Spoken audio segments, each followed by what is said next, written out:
వారాహిమాత అమ్మవారు ఇన్స్టాగ్రామ్లో చూసి రావడం జరిగింది.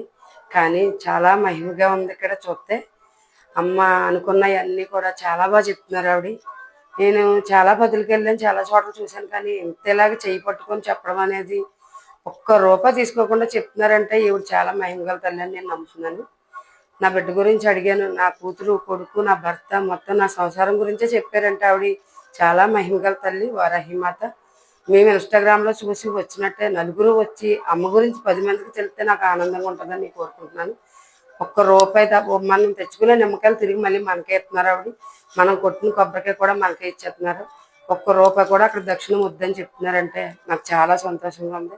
ఇంకా ఇలాంటి ఆవిడ ఇంకా తెలియాలని అందరికీ నేను మనస్ఫూర్తిగా కోరుకుంటూ, నేను అనుకున్నవి కూడా జరగాలని ఆ వారాహిమాతకి చేతులెత్తి మొక్కుతున్నాను. చూసి కాకినాడ నుంచి వచ్చామండి. మేము కాకినాడ నుంచి వచ్చిన తర్వాత కూడా మళ్ళీ మళ్ళీ రావాలని కూడా అనిపించి అంత గొప్పగా చెప్తున్నారు ఆవిడ. నాకైతే చాలా ఆనందం కలిగిందండి. నా ఇంట్లో ఎన్నో సమస్యలు ఉన్నాయి. వెళ్ళిన కాడ ఒక్క సమస్య చెప్తే ఆ సమస్య మీద చెప్తారు.